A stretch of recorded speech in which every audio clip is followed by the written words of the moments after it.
E eu vou pedir para você abrir a sua Bíblia, você que está de pijama aí na sua casa, você que está aqui na igreja, vou pedir para você abrir a sua Bíblia em Efésios capítulo 1, versículos de 15 até versículo 23.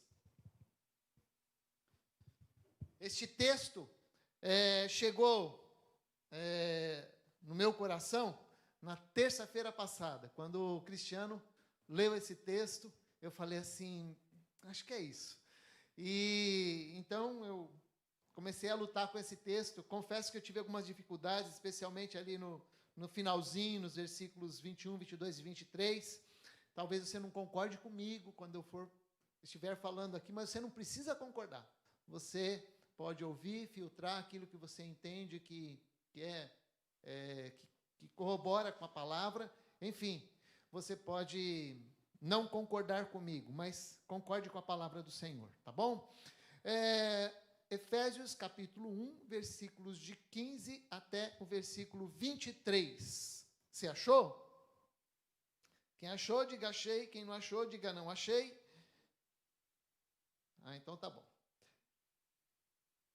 Efésios 1, de 15 a 23, diz assim: Por isso, também eu, tendo ouvido falar da fé que entre vós há no Senhor Jesus e do vosso amor para com todos os santos, não cesso de dar graças por vós, lembrando-me de vós nas minhas orações, para que o Deus de nosso Senhor Jesus Cristo, o Pai da glória, vos dê espírito de sabedoria e de revelação no pleno conhecimento dele, sendo iluminados os olhos do vosso coração, para que saibais qual seja a esperança da sua vocação e quais as riquezas da glória da sua herança nos santos, e qual a suprema grandeza do seu poder para conosco, os que cremos, segundo a operação da força do seu poder, que operou em Cristo, ressuscitando-o dentre os mortos e fazendo-o sentar-se à sua direita nos céus, muito acima de todo principado, autoridade, poder e domínio, e de todo nome que se nomeia, não só neste século, mas também no vindouro, e sujeitou todas as coisas debaixo dos seus pés, para ser cabeça sobre todas as coisas, o deu à igreja, que é o seu corpo, o complemento daquele que cumpre tudo em todas as coisas. Amém. Então, como disse, esse texto chegou até mim na terça-feira e entendi que devia compartilhar com os irmãos neste momento. E tudo indica que Efésios, que esta carta de Efésios, na verdade, ela é uma carta, provavelmente uma carta não apenas direcionada aos Efésios, mas também direcionadas às igrejas da Ásia Menor. Nós encontramos lá em Colossenses 4,16, uma orientação para que algumas cartas fossem trocadas. Por exemplo, a carta de Colossenses sendo lida entre Laodiceia, e a carta de Laodiceia sendo lida lá entre os colossenses. E acredita-se que a carta de Laodiceia também seja a mesma carta que foi direcionada aos Efésios. As cartas de Efésios, Filipenses, Colossenses e Filemão, elas foram denominadas como epístolas da prisão. E acredita-se, então, que o apóstolo Paulo tenha sido preso 2 vezes. Uma delas está lá em Atos 28, onde provavelmente ele escreveu esta carta. Outros ainda entendem que a segunda carta a Timóteo foi escrita numa outra prisão, já no finalzinho da vida dele. Na verdade, tudo indica lá em 2 Timóteo que realmente foi uma segunda prisão mesmo, porque ali demonstra já a velhice do apóstolo Paulo e muito provavelmente o fim do seu ministério. Agora, primeiro capítulo de Efésios, aqui, ele pode ser dividido basicamente em 2 partes. A primeira parte é praticamente um ato de adoração ao Deus Pai por todas as bênçãos espirituais. A bênção da eleição, a soberana escolha de Deus antes da fundação do mundo para nós sermos santos e irrepreensíveis.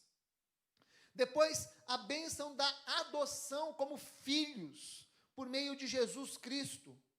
E a bênção da presença marcante do Espírito Santo, que habita no coração do crente, após ele aceitar a Cristo como Senhor e Salvador. Eu chamo isso de um pacote da salvação. O versículo 13 diz assim, que o Espírito Santo entra na vida de todo aquele que, depois de ouvir o evangelho da salvação, ele foi selado com a promessa, com o Espírito Santo da promessa. E é bom ressaltar essa verdade. É bom ressaltar que quando alguém aceita a Cristo como Senhor e Salvador, os seus pecados são perdoados, as pessoas salvas se tornam filhos por adoção, e o Espírito Santo de Deus passa então a habitar no seu coração. Esse é o sentido que eu digo de o pacote da salvação. É algo que acontece, é um milagre que acontece no momento em que recebemos ao Senhor. Acontece tudo isso. Aí a segunda parte, que é a que nós lemos agora, de 15 a 23, na verdade, ela é uma oração. Uma oração pedindo para que Deus abra os nossos olhos e o entendimento, e para que nós possamos entender as suas bênçãos e os seus propósitos. Então, quais são as ênfases na oração do apóstolo Paulo? É necessário lembrar que, num primeiro momento, ele agradece a Deus. Ele, embora já tenha tido contato com esta igreja, parece que já é uma igreja que ele pouco conhece, que ele tem pouca familiaridade.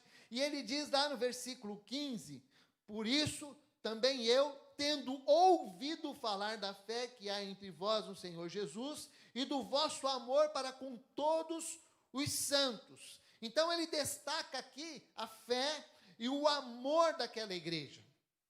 Depositar a fé em Cristo e ter o amor a Cristo são duas verdades, são duas coisas que andam juntas e devem andar juntas na vida de uma igreja, tanto a fé quanto o amor. É como se você tivesse uma nota de R$100, né? Ou uma nota de R$200 agora, vamos melhorar, né? Uma nota de R$200, e ela, se ela fosse impressa somente de um lado, e você fosse comprar um pãozinho na padaria com aquela nota, você não conseguiria. Você aceitaria lá no seu comércio, lá uma nota de R$200, só com um lado impresso? Então, ela não teria valor. A ideia que o texto nos passa aqui é que a fé e o amor são como os dois lados de uma mesma moeda. Duas verdades, duas características que devem andar juntas em nossas vidas. Fé e amor caminham juntos. Nós estamos aqui nesse espaço, que é a igreja, o templo da igreja, nós estamos aqui e professamos essa fé. Cremos que temos a redenção pelo sangue, a remissão dos pecados, segundo a riqueza da graça do Senhor Jesus. Verso 7 diz isso. Agora, por outro lado, é importante que o amor seja a expressão do povo. O amor fraternal, o amor deve ser a marca, uma das características do povo de Deus. É bom, eu gosto de ver a igreja sendo uma igreja receptiva, sendo uma igreja que está aberta às pessoas. Nós precisamos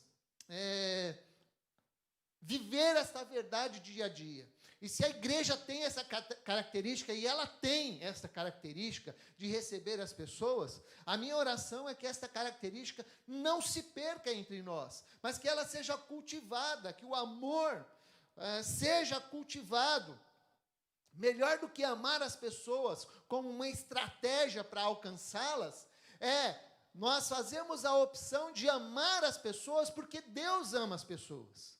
Deus nos amou, Ele escolheu nos amar, e nós precisamos escolher amar as pessoas, não apenas porque elas estão chegando, e porque nós queremos que elas sejam cativadas, mas muito mais por isso, nós precisamos amar porque decidimos amar, porque somos imitadores de Cristo, somos imitadores de Deus como filhos amados. Nós não podemos amar as pessoas, mas escolher amá-las, investir nessas pessoas. E Paulo demonstrou gratidão pela fé e pelo amor, que se fizeram conhecidas através da igreja de Jesus. A igreja de Jesus deve se fazer conhecida pelo amor. No início, quando eu cheguei aqui, estou vendo aqui o Adilson, no início, quando eu cheguei aqui, a gente participava assiduamente lá nas Barnabés, lá na casa do Joãozinho, lembra, Adilson? E aí era legal, porque eu não conhecia quase ninguém, e o Adilson era minha cola. Eu, quando olhava para alguém, ele já cantava o nome, fulano. Aí eu ia falando o nome. Existia uma preocupação de mencionar o nome das pessoas, e eu tenho uma memória muito fraca para isso. Se você tem uma memória boa para nomes, cultive isso, e busque chamar as pessoas pelo nome, porque as pessoas se sentem bem quando são chamadas pelo seu nome.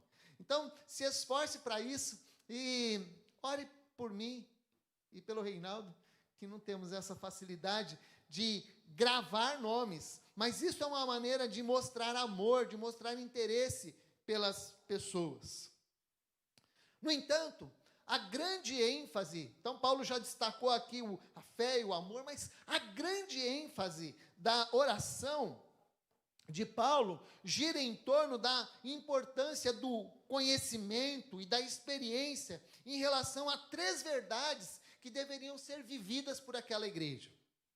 Os versos 17 e 18 fala sobre o desejo de que a igreja tivesse sendo iluminada. Diz lá o versículos 17 e 18 assim: para que o Pai da glória vos conceda espírito de sabedoria e revelação no pleno conhecimento dele, iluminando os olhos do vosso coração. Então Paulo, agora, ele está introduzindo o assunto, o seu desejo, a prioridade que ele tem aí na sua oração. E ele pede, então, iluminação. Precisamos que Deus, em primeiro lugar, conceda fôlego de sabedoria. Ele diz aí, espírito de sabedoria. Lembrando que espírito quer dizer fôlego, quer dizer vento. Um espírito com a habilidade de discernir as questões da vida e as questões espirituais. Ele diz então que nós precisamos de espírito de sabedoria.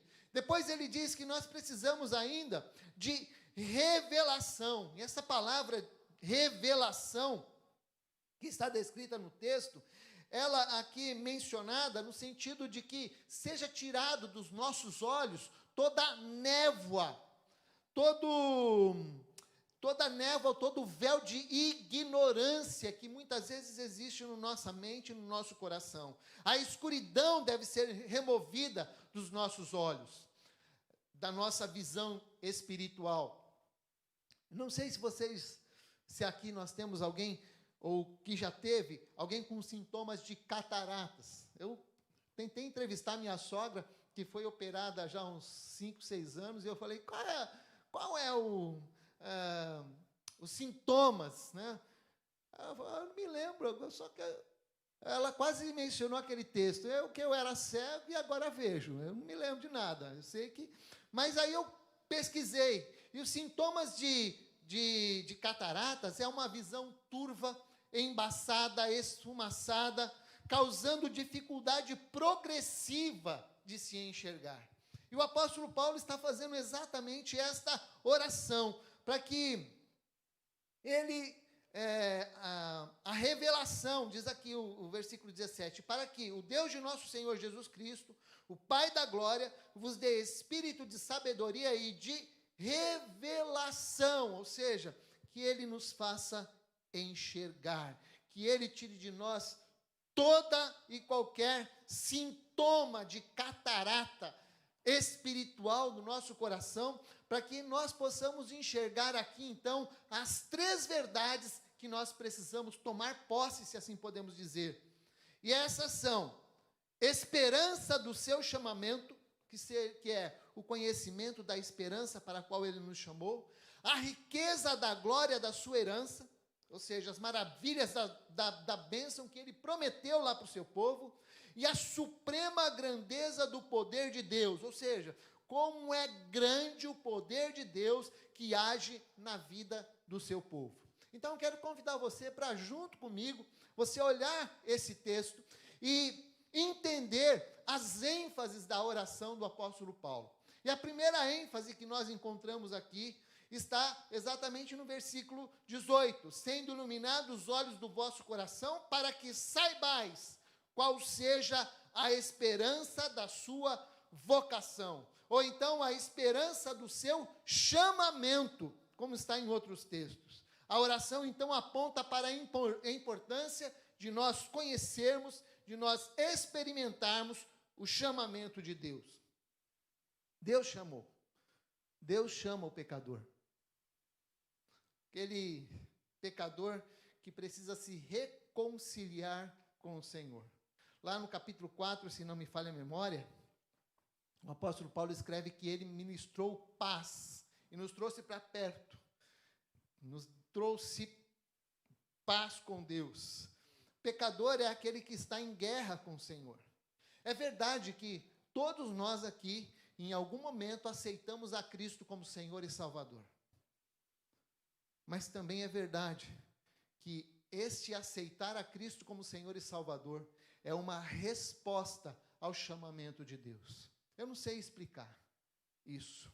Há uma guerra grande dizendo que a gente aceita Cristo, né, como um livre-arbítrio, e há outro que diz assim: não, o Senhor chama você, o Senhor laça, a graça do Senhor é irresistível. Eu não sei, há respaldo para essas duas verdades. Eu entendo que nós, de alguma forma, estamos, quando aceitamos a Cristo como Senhor e Salvador, nós estamos respondendo a um chamado. Nós estamos aceitando o chamado que Deus tem para nós. Isso é um grande mistério para mim e para você. Então, por que Deus chama o pecador?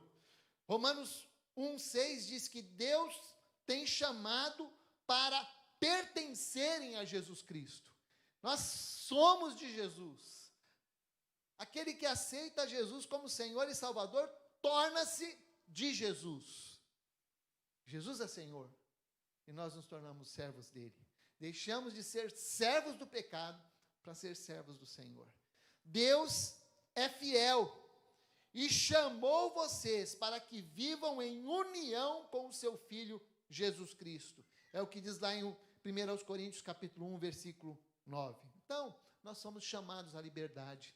Fomos chamados para a libertação dos nossos pecados. Ele nos libertou do império das trevas, nos transportou para o reino do Filho do seu amor, no qual temos a redenção e a remissão dos pecados. É isso que nós vamos celebrar hoje. Porque quando eu olho para a ceia, quando eu participo de uma ceia, eu olho lá para a cruz e vejo o sacrifício de Jesus. Vejo a minha miserabilidade ali. Vejo Ele me chamando e me tirando do pecado. Mesmo que nós não merecêssemos, mas Ele faz isso. Então, 1 Pedro 5,10 diz assim, que Deus nos chamou para tomarmos parte da sua eterna glória por estarmos unidos com Cristo. E diz mais ainda, Ele mesmo aperfeiçoará e dará firmeza, força e verdadeira segurança. Então, meus irmãos, Deus chama o pecador, que sou eu e você. Deus chama o pecador para que ele saia de onde ele está, para ele abandonar a vida miserável, para que andemos em novidade de vida, cheios de esperança, e um dia nós estaremos com o Senhor Jesus. Isso aponta então para a segunda ênfase da sua oração, que é o conhecimento da herança de Deus. O Senhor tem uma herança para nós. O Senhor tem uma herança para todo aquele que o recebe como Senhor e Salvador. A oração, então, aponta para a importância de nós conhecermos a riqueza da glória da herança de Deus. Enquanto nós experimentamos os efeitos libertadores da salvação, do chamamento de Deus, nós também somos convidados a olhar lá para frente, lá no futuro, e entendermos que Deus tem para nós a vida eterna, que nos torna imperecíveis. Sim, podemos olhar para o futuro que o Senhor tem prometido para nós.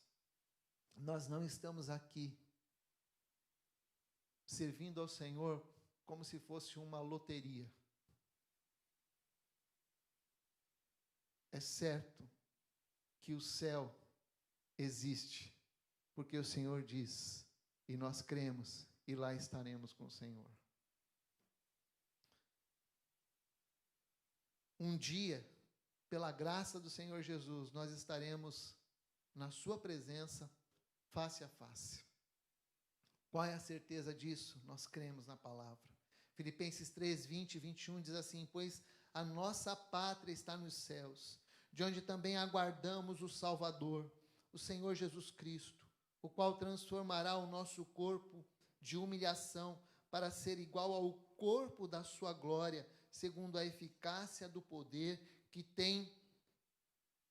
ele tem de até subordinar a si todas as coisas. Apocalipse, capítulo 7, versículos 9 e 10 diz assim: depois dessas coisas, eis que vi grande multidão, que ninguém podia enumerar, e todas as nações, de todas as nações, tribos, povos, línguas, em pé diante do trono, diante do Cordeiro, vestidos de vestiduras brancas, com palmas nas mãos, e clamavam em grande voz, dizendo: ao nosso Deus que se assenta no trono, e ao Cordeiro pertence a salvação.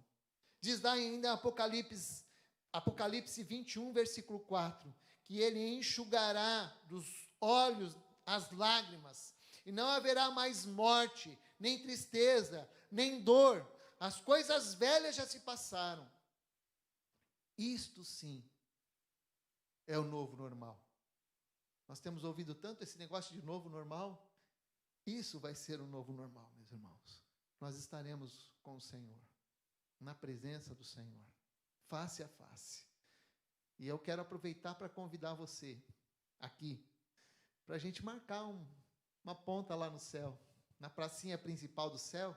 Como a nossa igreja é muito barulhenta, a gente poderia combinar, se encontrar no final, assim, bem no finalzinho ali. Depois a gente vai mais para frente, vai avançando, mas no final, para não atrapalhar aqueles que são pontuais, nós não somos lá muito pontuais, né? Então, é possível que nós, CBPinos e CBPenses, cheguemos atrasados na hora do culto lá. Então, vamos nos encontrar lá atrás, na parte de trás ali, e aí depois a gente vai e toma os nossos lugares diante do Senhor. Eu não sei se vai ser assim, mas eu imagino me encontrando com algumas pessoas queridas, eu imagino me encontrando com os meus pais que lá já estão, eu imagino me encontrando com gente amiga que já se foi, eu imagino isso, e acredito que lá nós estaremos. Essa é a nossa esperança, e nós precisamos vivenciar isso dentro do nosso coração, viver essa esperança no nosso coração.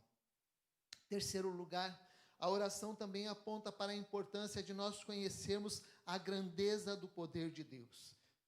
E aí, talvez nós vamos nos deter um pouquinho mais nesta verdade. Versículos 18 e 19 nos dizem assim: sendo iluminado os olhos do vosso coração. E aí, pulando para o versículo 19, diz: qual a suprema grandeza do poder de Deus para conosco, os que cremos, segundo a operação da força do seu poder. Então, esta oração aponta agora para que nós venhamos a conhecer a grandeza do poder de Deus. No meu tempo de adolescente e de juventude do Henrique, a gente cantava aquela música: só o poder de Deus pode mudar teu ser. E é só. Não vou cantar mais não, porque a gente está lá, né? Isso aí. Mas a gente cantava com entusiasmo, porque o Senhor tem poder de mudar a gente. O Senhor mudou a vida do meu pai, que era um bebum. Mudou eu.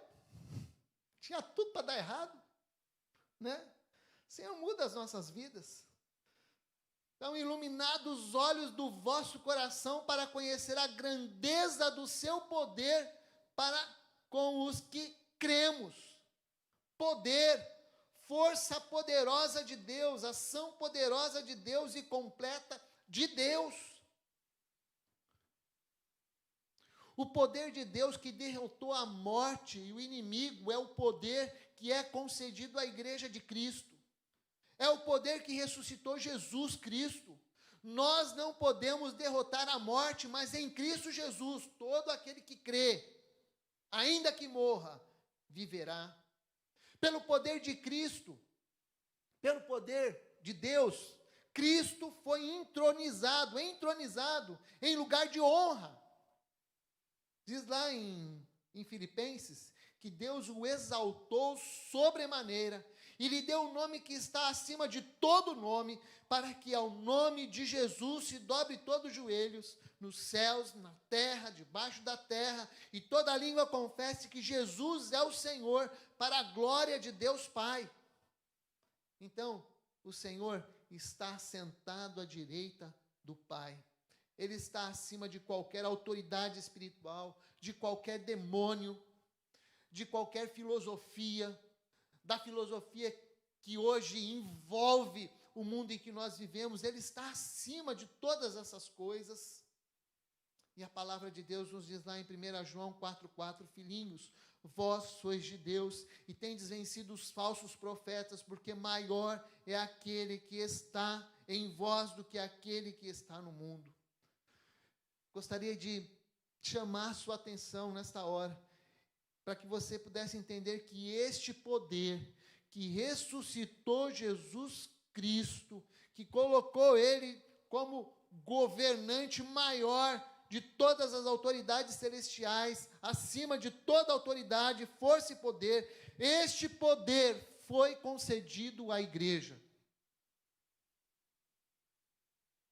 Portanto, quando você se ajoelhar lá no seu quarto e apresentar o seu filho, que talvez esteja afastado do Senhor, você pode orar confiado no poder de Deus, porque o poder de Deus é irresistível. Portanto, se o seu casamento está meio lá, cambaleando, você pode dobrar o seu joelho e confiar no poder de Deus, que tem o poder de transformar o seu casamento. Portanto, se você tem algum problema de saúde, você pode colocar lá diante do Senhor. Eu não sei se Ele vai curar, mas você pode colocar ali confiado no poder de Deus. Se você tem algum filho que usa droga, se você tem algum filho que está afastado de Deus, se você tem alguém na sua casa, aonde estiver, que está longe do Senhor, você pode colocar ela diante de Deus, na confiança do poder do Senhor que há de transformar aquela vida. Nesses últimos meses eu tenho convivido muito com a minha sogra, e tem sido uma lição para mim, tem sido um desafio para mim, porque todas as vezes, todos os dias, ela, é claro, ela é aposentada, é verdade, eu não sou, mas mesmo assim, ela tem uma disciplina tão grande, e todas as noites, todos os dias, ela ora. E ela é de Aracaju, então ela vem de Aracaju, lá de todos os parentes dela, e vem descendo, e passa por Paulínia, passa por Jaguariúna, passa por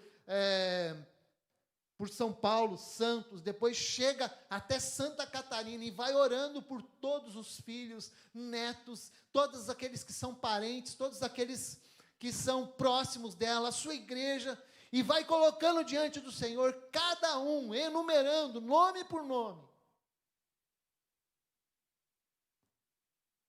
Nós precisamos aprender a confiar no poder de Deus.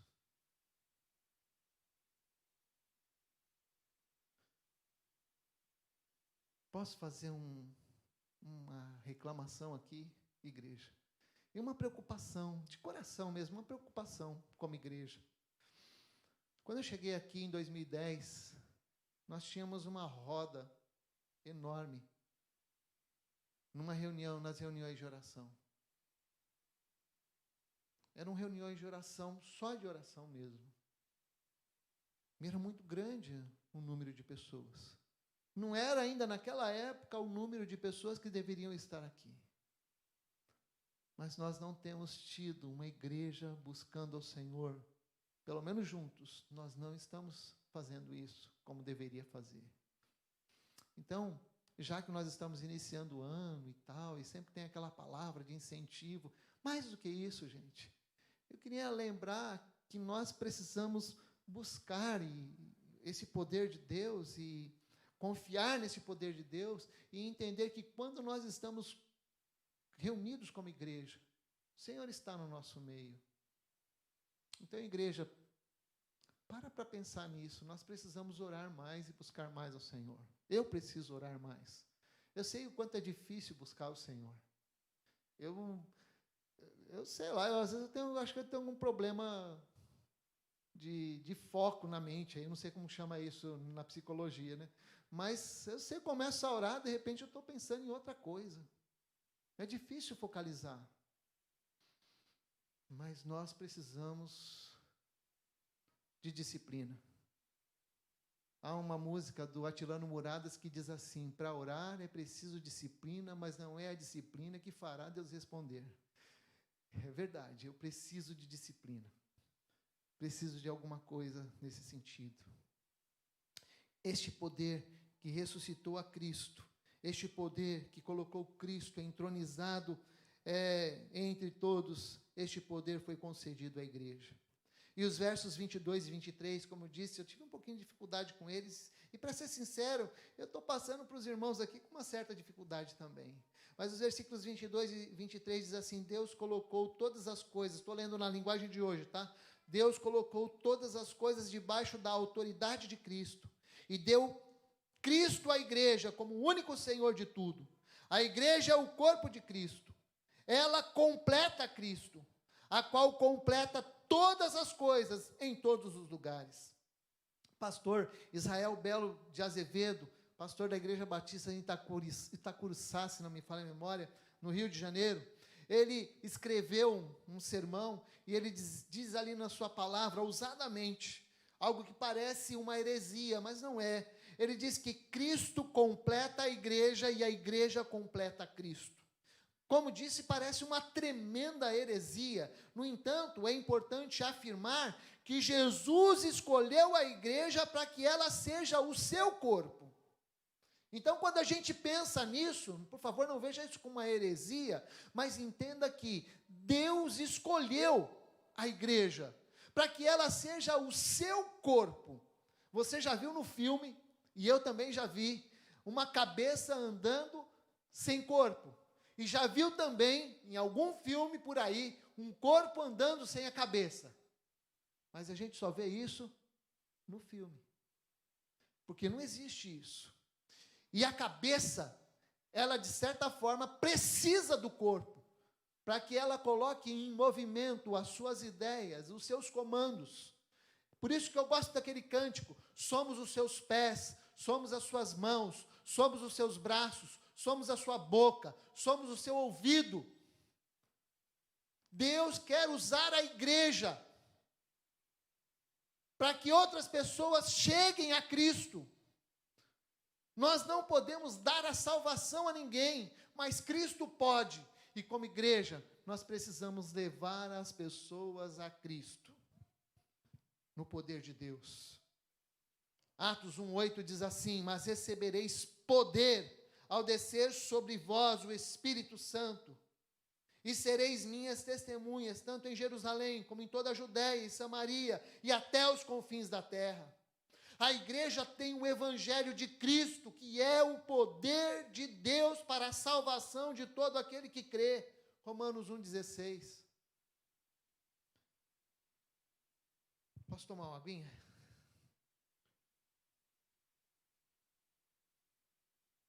Na adolescência, quando era adolescente, eu participei de um curso ministrado pela Cruzada Estudantil e Profissional para Cristo. Foi um divisor de águas na minha vida. Foi, assim, algo de Deus para a minha vida. Feito por aquela cruzada, por aquela organização que nós chamávamos naquela época, ainda chama-se, né? Organização Para-Eclesiástica. Que é isso? Uma organização que ela, de certa forma, serve de apoio às igrejas, mas não necessariamente, elas não são igrejas, apenas apoiam as igrejas. E ela foi, assim, um divisor de águas na minha vida, porque ali eu aprendi sobre os propósitos de Deus, ali eu aprendi sobre como ter êxito na vida, ali eu aprendi sobre a questão dos direitos, aprendi sobre pecado, aprendi sobre irritação, aprendi sobre várias coisas. Mas, foi caminhando com a igreja de Jesus que eu virei gente. Foi lá, na Igreja Batista Nova Canaã, na Cachoeirinha, em São Paulo, que Deus foi ajeitando a minha vida, usando a simplicidade de homens que mal sabiam ler direito. Me lembro claramente de 2 homens que marcaram minha vida lá, João Batista, não daqui, o de lá, e Pedro Ramos.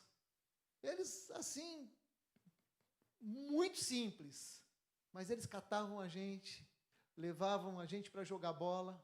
Depois disso apareceu um outro senhor, o seu Martinez, levava a gente para jogar bola, para passear, para fazer as coisas, mas enquanto nós fazíamos isso, eles iam nos ensinando. Eu participei de uma organização que hoje é careta, mas naquela época foi um divisor de águas na minha vida. Embaixadores do Rei. Foi 10 na minha vida, foi maravilhoso. Prometo esforçar-me por uma vida digna de um embaixador do Rei. Cara, isso fez assim, coisas maravilhosas na minha vida. E foi na igreja, cara. Sabe por que eu estou mencionando isso? Porque a igreja, ela carrega o poder de Deus. A nossa igreja, aqui, Comunidade Batista da Paz, ela está ligada à Convenção Batista Brasileira. Talvez muitos de vocês não saibam disso, mas a nossa igreja está ligada a uma convenção que reúne todas as igrejas batistas do Brasil. Nós temos uma confissão doutrinária, temos ali alguns princípios que nós seguimos, que são importantes, que são bases para a nossa vida. E essa Convenção Batista Brasileira, ela tem 2 juntas de missões que estão ligadas a ela. A Junta de Missões Nacionais e a Junta de Missões Mundiais. Essas 2 juntas de missões, elas são responsáveis por administrar o encaminhamento de missionários em todo o Brasil e em todo o mundo. Essas juntas, elas são de grande importância para a questão administrativa. E a denominação demorou a aprender isso. As igrejas ainda estão demorando a aprender isso. Porque essas juntas, elas têm um valor, ela tem uma função meramente administrativa. Ou seja, o dinheiro que é arrecadado, as coisas, os cuidados que são arrecadados aqui, eles são encaminhados para fora do país. E nós precisamos, então, de uma pessoa jurídica para isso. E a Junta de Missões Mundiais, ela é, então, o órgão que faz esse trâmite. Mas a responsabilidade de cuidar, de enviar o missionário, de formar o missionário, é da igreja. Eu fiquei muito entusiasmado há 4 anos atrás, quando nós aqui enviamos o Alexandre lá para a rancharia. Sabe por quê? Porque sempre entendi que a igreja, ela tem que se envolver com missões de maneira pessoal, corpo a corpo. As nossas crianças aprendem isso lá atrás. Nós não aprendemos muito, mas as nossas crianças têm aprendido isso lá. Por que eu estou falando isso? Porque a igreja é que tem a responsabilidade de fazer a obra do Senhor, no poder do Espírito Santo. A MPC, Mocidade para Cristo, a qual o Cola está ligado, ela tem um excelente trabalho entre as escolas. Não sei se você sabe disso, a Escola da Vida. Ela, além de influenciar os alunos, ela também influencia os próprios professores. Tem um trabalho de impacto, de relevância nas escolas. Mas é a Igreja de Cristo que tem a responsabilidade para com esses que estudam, para com as pessoas. A REVUC, que é bem conhecida, né? Aqui, Nós ajudamos, não sei se ajudamos como deveria, mas nós ajudamos. Ela tem como alvo ajudar os dependentes químicos a se livrarem das drogas, a serem inseridos novamente na sociedade, mas é a igreja que tem o poder de Deus e a responsabilidade de levar as pessoas a Deus. Meus irmãos, eu quero que nós entendamos uma coisa hoje. Se você, quando chegar em casa, alguém te perguntar sobre o que o pastor falou hoje, você fala assim: olha, o pastor falou que a igreja tem a responsabilidade de viver no poder de Deus. Nós aprendemos com Jesus que ele não usou o seu poder, nem a sua natureza divina, para se prevalecer, mas tornou-se servo, e com a bacia e a toalha nas mãos, ele serviu os discípulos, lavando os seus pés. Então a igreja, no poder de Deus, precisa entender que está aqui para servir a sociedade, não servir a sua filosofia de vida, não servir a sua condição, o seu conformando-se com este mundo, mas servir no sentido de entender que nós estamos aqui para levar o amor de Jesus no poder do Espírito Santo de Deus. Jesus voluntariamente viveu entre nós e deu a sua vida para nos salvar. A igreja tem o poder de Deus para ajudar a cidade e o estado a serem melhores. Meus irmãos, eu sempre brinco aqui, né? Nada que um chocolatinho não resolva. E eu brinco, porque eu gosto de comer chocolate mesmo, né? Mas eu brinco isso. Mas a grande verdade é que nós vivemos num país corrupto. E nós, como igreja, temos a resposta para que o nosso país seja melhor. Você já imaginou se as nossas cidades não tivessem corrupção?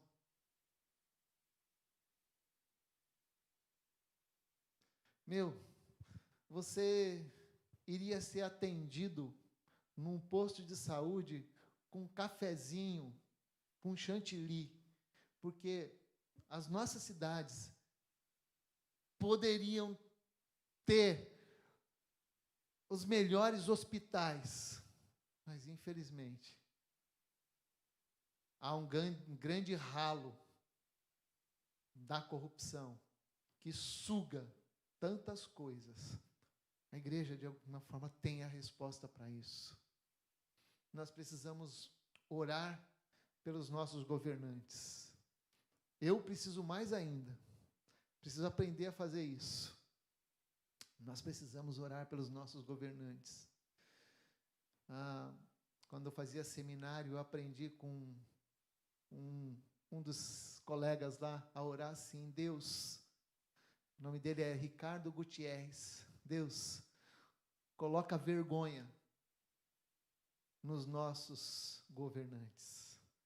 Eu oro assim até hoje, pedindo para que Deus de fato mude o quadro da nossa vida. A igreja tem o poder de Deus para ajudar as cidades e o estado.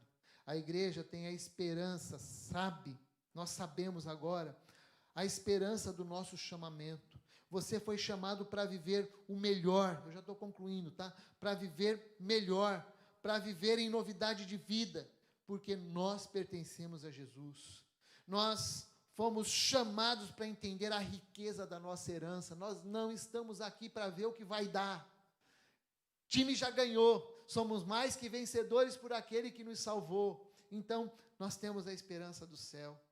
E nós também precisamos viver e entender a suprema grandeza do poder de Deus.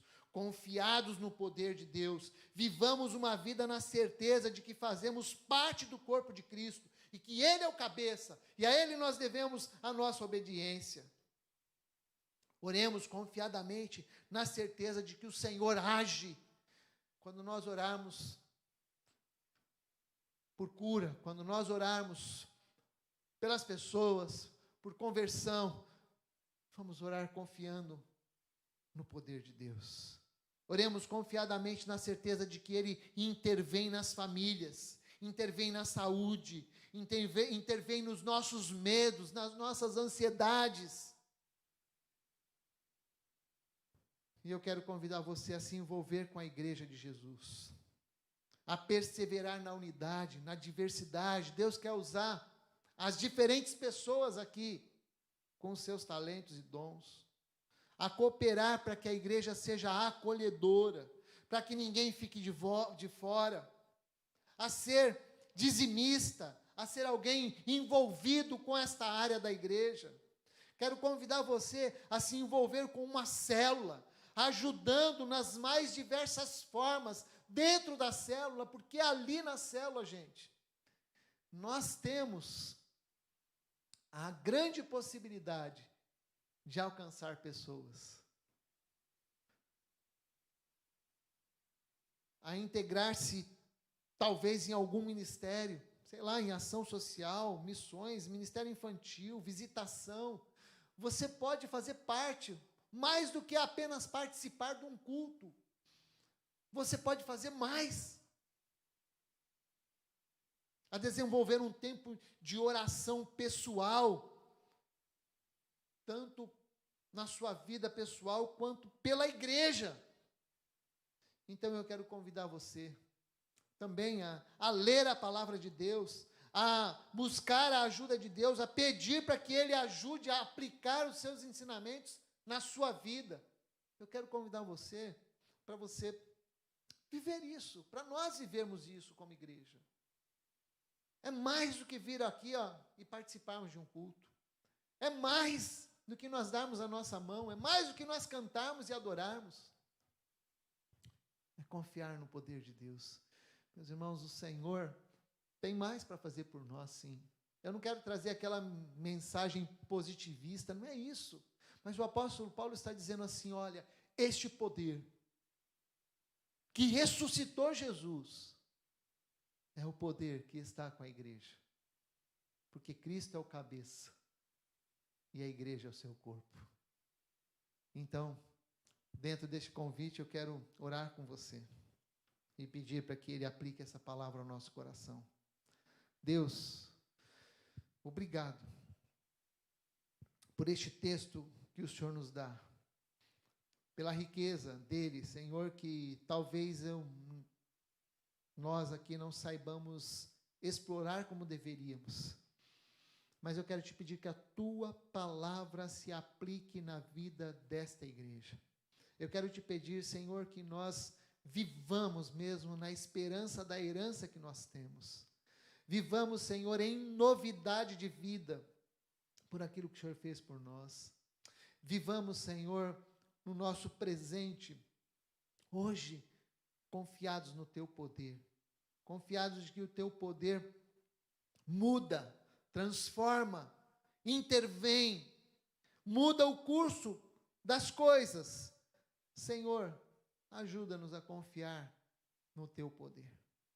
Nós oramos, Pai, no nome precioso de Jesus. Amém e amém.